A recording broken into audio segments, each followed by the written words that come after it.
कि India strategy report एक बहुत ही खास रिपोर्ट लिखी है हमारे गौतम दुग्गड़ ने, जो मोतीलाल ओसवाल फाइनेंशियल सर्विसेज के इंस्टीट्यूशनल इक्विटीज़ के हेड ऑफ रिसर्च हैं, उनसे समझते हैं। Gautam, good afternoon. अच्छा गौतम, मैं आपकी रिपोर्ट बहुत शानदार है और मैं उस पर टाइम स्पेंड करूंगा, लेकिन क्योंकि अभी थोड़ा टॉपिकल है और अभी हम मंगलम से बात कर रहे थे, एक आपका रिएक्शन अगर हो जाए एशियन पेंट्स पर आज जिस तरीके से मार्केट ने पनिश किया, क्या ये मार्केट के लिए भी एक आगे के लिए ख़राब साइंस है? गुड आफ्टरनून अनुज। यहाँ बुलाने के लिए बहुत बहुत शुक्रिया।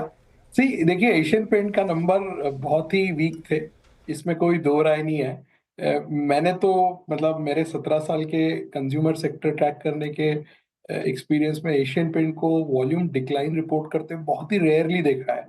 लास्ट टाइम जब एशियन पेंट ने वॉल्यूम डिक्लाइन दिखाया था, अगर मैं गलत नहीं हूं तो वो 2Q FY13 में दिखाया था। आज से करीबन 10-11 साल पहले। कोविड का एक क्वार्टर मैं एक्सक्लूड कर रहा हूँ क्योंकि वो आप नहीं ले सकते हैं किसी भी कंपनी के लिए। दूसरा, जो वैल्यूएशंस हो चुके थे एशियन पेंट्स के पिछले 3-4 साल में, हालांकि कम कम होते गए, थोड़ा थोड़ा स्टॉक डीरेट हुआ है, बट अर्निंग्स भी डीरेट हुई है, अर्निंग्स भी काफी डाउनग्रेड हुई है। तीसरी बात, कंपटीशन जोर से बढ़ गया है इस स्पेस में। पिछले 3 साल में अगर आप देखें, मुझे एग्जैक्ट डेट याद नहीं है, जिस दिन से बिरला ने अनाउंस किया कि वे पेंट्स के सेक्टर में आ रहे हैं, उस दिन से एशियन पेंट का स्टॉक अगर आप देखेंगे तो लगभग जीरो रिटर्न ही होगा। सो बेसिकली इनिशियली ऐसा लगा था कि कंपटीशन बहुत ज्यादा डेंट नहीं कर पाएगा, लेकिन कंपटीशन ने डेंट किया है। आप मार्जिन देखिए, एशियन पेंट का पीक पे मार्जिन 23-24% हुआ करता था, अगर आप पिछले 10-12 क्वार्टर्स के नतीजे देखेंगे तो।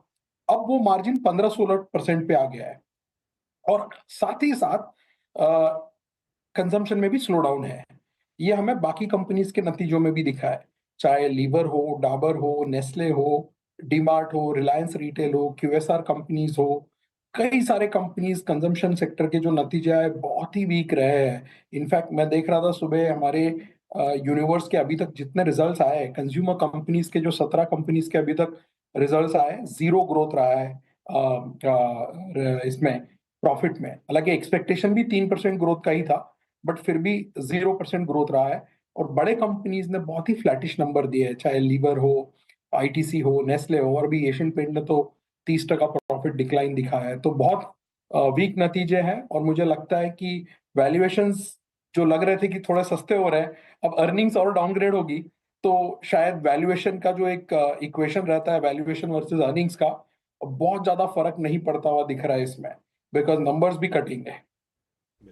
चलिए खैर गौतम इन सब पर तो हम बात करते रहते हैं। आज हमने बुलाया आपको उस रिपोर्ट के ऊपर, जो स्ट्रैटेजी रिपोर्ट आपने बनाई है, उसमें आप कह रहे हैं कि अभी भी लेकिन जो निफ्टी की अर्निंग्स हैं उसमें FY24 से FY26 में 12 से 14% की कैगर आप एक्सपेक्ट कर रहे हैं। क्या ये बहुत ज़्यादा ऑप्टिमिस्टिक नहीं है? देखिए अनुज, आज के जब माहौल में हम बात कर रहे हैं, जहां पे सेकेंड क्वार्टर FY25 के नतीजे बहुत ही मॉडरेट हो गए हैं, तो उस समय 14% अर्निंग्स ग्रोथ भी आपको बहुत ज्यादा लगेगा। लेकिन मैं आपको याद दिला दूं कि 2020 से 2024 में, that is FY20 to FY24, Nifty का अर्निंग्स कैगर 21% था। ये पहला साल है जहां पे अर्निंग्स में मॉडरेशन हो रही है। हमारा इस साल का अब अनुमान 5% ग्रोथ का हो गया है। तो हमारा ईपीएस 1060 है, लास्ट ईयर का डिलीवर्ड ईपीएस 1006 है, तो वो 5% ग्रोथ हो गई है। जब हमने अप्रैल में बात किया था, जब पहली बार हमने नतीजे ईपीएस एस्टिमेट बनाए थे FY25 के, तब ईपीएस 1140 था, आज 1060 है। तो लगभग 8% का डाउनग्रेड ऑलरेडी हो चुका है। साथ ही साथ निफ्टी भी 8% करेक्ट हो गया है, 26,000 से लेके 24,200 तक। सो जो निफ्टी का पी है वो बहुत ज्यादा चेंज नहीं हुआ है, राइट? क्योंकि जितना अर्निंग्स में डाउनग्रेड आया है ऊपर से अभी तक, उतना ही निफ्टी भी ऊपर से अभी तक गिर चुका है। लेकिन इसके अगर आप अलग अलग लेयर्स निकाल के देखते हैं अभी तक के अर्निंग्स ग्रोथ के, फॉर 2Q FY25 या फर्स्ट हाफ FY25, आपको एक चीज बहुत क्लियरली दिखेगी कि फर्स्ट हाफ FY25 के अर्निंग्स जो है, कमोडिटीज की वजह से बहुत जोर से डिस्प्रोपोर्शनेटली इंपैक्ट हुए हैं। इनफैक्ट अगर मैं आपको बताऊं कि भाई 2Q FY25 में अभी तक हमारे सेक्टर के 200, हमारे कवरेज के 226 कंपनीज ने नतीजे डिक्लेयर किए हैं, जहां पे 4% अर्निंग्स डिक्लाइन हुआ है। हमारा एक्सपेक्टेशन 1.5% का था, अभी तक 4.5% अर्निंग्स डिक्लाइन हुआ है। लेकिन अगर आप इसमें से 3 OMC कंपनीज हटा के देखते हैं, तो जो फिर 223 कंपनीज बचती है 226 में से, उनका अर्निंग्स ग्रोथ 6% है, जो इनलाइन है 5.7% के अगेंस्ट। और अगर आप एक कदम और जाके पूरा कमोडिटीज हटा देते हैं, metals and oil and gas, तो 205 कंपनीज बचती है 226 में से। उन 205 कंपनीज का अर्निंग्स ग्रोथ 10.3% है ये क्वार्टर में, अगेंस्ट एक्सपेक्टेशन ऑफ 9.4। तो अर्निंग्स जरूर वीक हुई है, मॉडरेट हुई है। लास्ट ईयर आपने 26% अर्निंग ग्रोथ देखा था निफ्टी में, इस साल 5% देखेंगे। But x of commodities picture उतना ज्यादा भी खराब नहीं है, 10-11% का अर्निंग्स ग्रोथ है। तो clearly a year of breather. और हमने कल एक डेटा पॉइंट रिलीज किया था क्लाइंट्स के लिए, जिसमें हमने लिखा था कि फर्स्ट 6 मंथ्स में, दैट इज अप्रैल टू सितंबर, अगर आप गवर्नमेंट का डेटा देखते हैं तो total capital spending, that is capex spending of this government is down 17% in the first half. Total revenue spending is up only 4%. तो ओवरऑल स्पेंडिंग जो है गवर्नमेंट का, जो उन्होंने अनुमान बनाया 8% ग्रोथ का फुल ईयर का, फर्स्ट हाफ में फ्लैट है। तो इम्प्लाइड सेकेंड हाफ का ग्रोथ टोटल गवर्नमेंट स्पेंडिंग का 16% है, और कैपेक्स स्पेंडिंग का जो इम्प्लाइड ग्रोथ है सेकेंड हाफ का 52% है। So first half has been a slightly very weak, I would say, जहां तक कैपेक्स स्पेंडिंग गवर्नमेंट का है, और उसका भी एक खामियाजा अर्निंग्स को भुगतना पड़ रहा है। बिकॉज जब गवर्नमेंट स्पेंड नहीं कर रही है तो नीचे भी पैसा ट्रिकल इन नहीं हो रहा है, और उसका नतीजा आपको कंजम्पशन में दिखता है, उसका नतीजा आपको कैपेक्स के ऑर्डर बुक्स में दिखता है। मुझे लगता है कि अक्टूबर के बाद फेस्टिव सीजन, गुड मॉनसून, बहुत बड़ा वेडिंग सीजन आगे है। इस वेडिंग सीजन में 48 लाख शादियां हैं, जो 30% हायर है लास्ट ईयर के वेडिंग सीजन के मुकाबले। इन सब का इफेक्ट आपको सेकेंड हाफ में थोड़ा थोड़ा दिखेगा। बट आपकी बात सही है, अर्निंग्स खराब हुआ है ये साल में। हमारा FY 26 के जो एक्सपेक्टेशन है, वहां पे अभी भी हमें 15-16% ग्रोथ का अनुमान लग रहा है।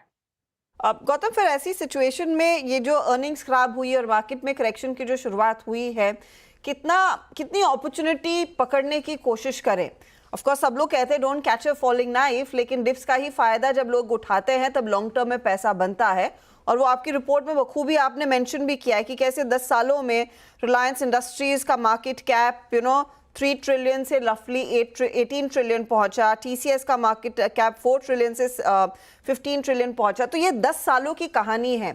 यहाँ से आगे अगले 10 साल देखने हैं, तो कहाँ पर वो अपॉर्चुनिटीज अब ढूंढना शुरू करें? क्या यही जो फ्रंट रनर्स रहे थे उन्हीं में कन्विक्शन है, या फिर कुछ और मिड कैप साइड पर भी अपॉर्चुनिटीज दिखेंगी?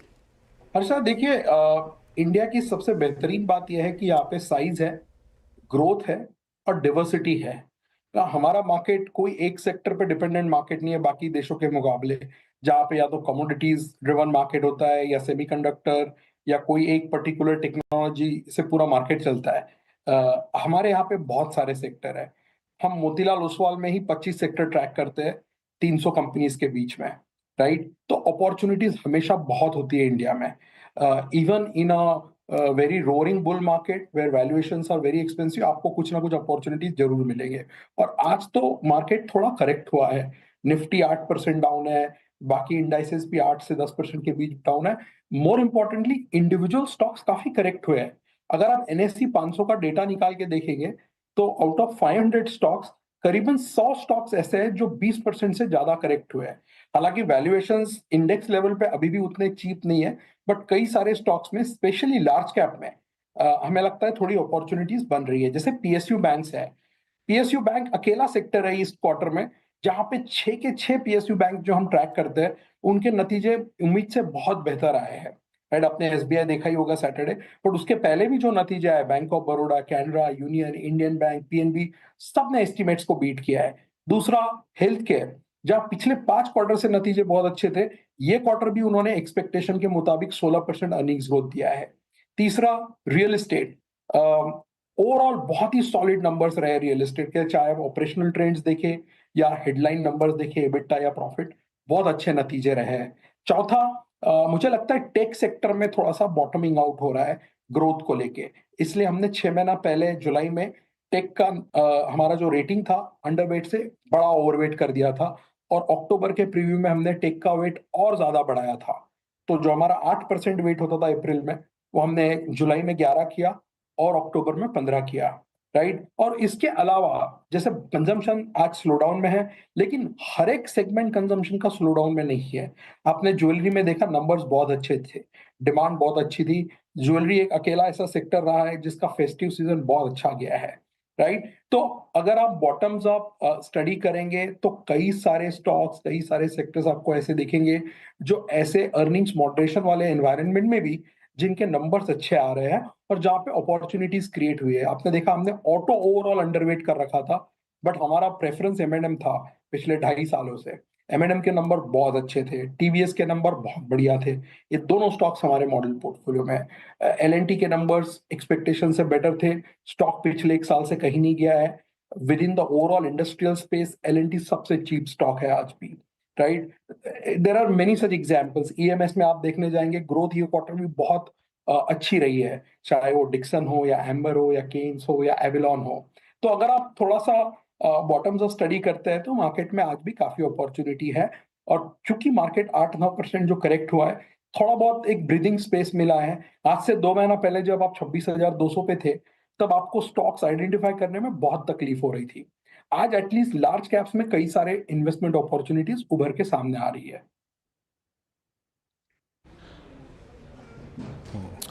गौतम जी, मैं अपने 2 प्रश्न आपकी तरफ केंद्रित करके बैठा था। एक था पीएसयू बैंक्स, जिसका जवाब आपने ऑलरेडी दे दिया।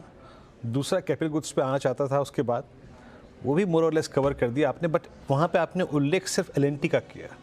इस मंच पे आए हुए जितने विशेषज्ञ हैं वो एक बात को कह रहे हैं कि वो जो केपेक्स है, both from I think government and private side, that is slowing down.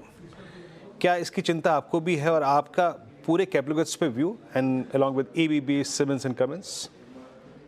जी बिल्कुल, सी हमारा कैपिटल गुड्स पे व्यू बहुत पॉजिटिव है। इस पे कोई दो राय नहीं है कि थोड़ा सा गवर्नमेंट स्पेंडिंग में जो स्लो डाउन आया है इलेक्शन के बाद, गवर्नमेंट फॉर्मेशन में जो टाइम लगा है, उस चक्कर में मुझे लगता है थोड़ा सा capital spending on a 6 month basis versus last year 6 months थोड़ा सा वीक लग रहा है। बट ये जैसे जैसे आप आगे बढ़ोगे ये इम्प्रूव होता जाएगा, because now government is in place, elections are behind. जितने भी सब कुछ ये चीजें थी जो इम्पैक्ट कर रही थी कैपिटल स्पेंडिंग को, वो पीछे हो गई है अभी। तो यहाँ से आपको कैपिटल स्पेंडिंग और बेहतर होते हुए दिखेगी। दूसरा, प्राइवेट कैपेक्स तो अभी बहुत ज्यादा ये पकड़ा हुआ नहीं है। मुझे लगता है प्राइवेट कैपेक्स इस साइकिल में बहुत ही कैलिब्रेटेड रहेगा। तो जहां तक आपका पॉइंटेड क्वेश्चन है, एल&टी के अलावा हमें एबीबी ठीक लगता है, क्यूमिंस ठीक लगता है। और कमिंस के नंबर आपने देखे हैं, काफी अच्छे थे। लगभग मुझे लगता है 40% के करीब उनका प्रॉफिट ग्रोथ रहा है, 42% के करीब उनका एबिटा ग्रोथ रहा है, अगर मेरे नंबर्स गलत नहीं है तो कैपिटल गुड्स हमें बहुत अच्छा लगता है। और थोड़ा बहुत जो करेक्शन आया है इन स्पेसेस में, जैसे एबीबी मुझे लगता है टॉप में रिसेंटली 2-3 महीना पहले 9,200 का भाव था, अभी करीबन 7,000 के आसपास उसका भाव आया है।